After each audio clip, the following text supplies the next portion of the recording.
You've done the planning, the promotion, the sales, and you finally got your first customer in the door. And then you never see them again. I'm going to give you 3 mindfulness techniques that help make a customer experience better and guaranteed to up your client retention.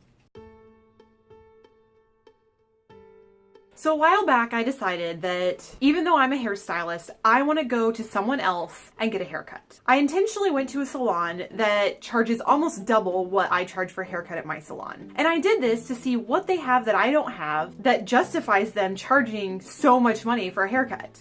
I went in and I was pretty much ignored at the door. Like, I just kind of awkwardly sat down. The receptionist was on the phone, but I didn't even get a, hold on, I'll be right with you. Nothing. Like, nothing. So I sat down and finally somebody's like, oh, do you have an appointment? I'm like, yeah. The stylist comes out and she's like, oh, okay, hi, introduced herself, shook my hand, whatever. And she takes me back to her chair and she proceeds to just rake through my hair, which I'm a hairstylist, so I understand, like, you gotta look in there. But I was like, just to let you know, my hair's a little funky. I had just come from a massage, you know, it's a little tangly, whatever. And she's like, okay, what are we doing today? Just a trim? And I'm like, I mean, that really wasn't my plan.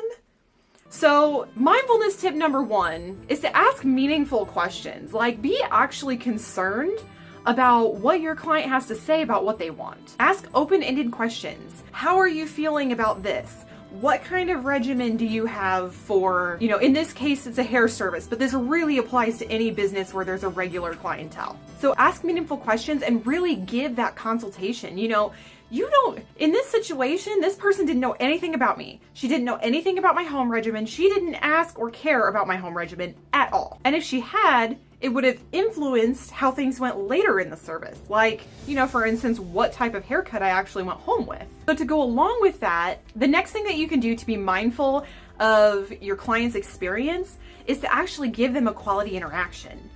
Set up voicemail, set up, out of office messages, whatever you have to do so that you're giving them a good interaction when they're with you. The number one thing that people tend to look forward to when they go to a hair appointment specifically is the shampoo service. We went to the shampoo bowl and she was in such a hurry that she put cold water on my head.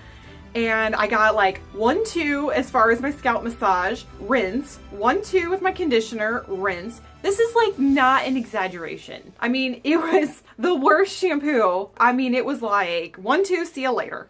Get out of my chair. So make sure that whatever your thing is that you're supposed to do as an entrepreneur, as, whatever your business is, make sure to pay attention to those little details, because it's this kind of stuff that determines whether or not an interaction is a quality one or not. Other things that help with having a quality interaction is like during that first part of the service, whenever you're asking those open-ended questions, you need to make sure to actually listen to the answers. Make sure that you're on the same page about what the client is expecting and what you're able to deliver to them. And rephrase their answers back to them so that way you're 100% sure. And then once you're sure, you want to go through that and pay attention to all these little details. You want them to have a quality interaction with you and not treat people like they're just another number or just another, head of hair to cut, because that is the number one way to get people not to come back to you. Tip number 3 is to make the client feel at ease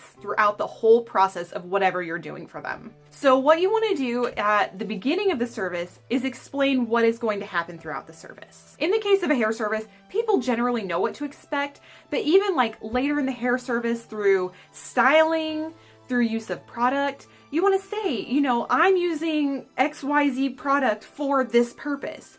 And bonus, you'll sell a lot more retail doing that too. You want to be upfront how what they're asking for requires what kind of maintenance and what kind of investment. So some people come in and maybe they want some big extravagant thing, but their budget's like $80. These are things that you guys need to discuss in that first consultation, and you need to say, okay, well, I can get you here for $80, but if you want to go here, it's going to require this amount of investment. And then also throughout that process, you want to keep them informed. Like if something is not going according to plan, don't freak them out, but don't sugarcoat it either. Just say, hey, this is what's happening. We're going to do this to try and remedy that or whatever. But you want the client to feel like they know what is going on so that they're comfortable in your chair. They know what to expect. In the instance of my haircut that I went to, this was a salon that used products that were not familiar to me. I didn't have access to these products because I think it's maybe one where you have to like sign on specifically with that company. So I was actually willing to buy product from that person that day, and she didn't tell me anything she put on my hair. She didn't use any heat protectant, which as a stylist just, oh, that's like nails on a chalkboard to me. So it's important that people know, like, okay, I'm not using a spray protectant because I used a cream protectant before we blew your hair dry or whatever, if that was the case, but I don't know because she didn't tell me anything. And then I said I had 3 tips, but I'm actually going to give you a bonus 4th tip. The 4th tip is take care of yourself. Oh man. Like you didn't know that was coming, I have a channel about self-care. This isn't so much a mindfulness tip of being mindful of your customer.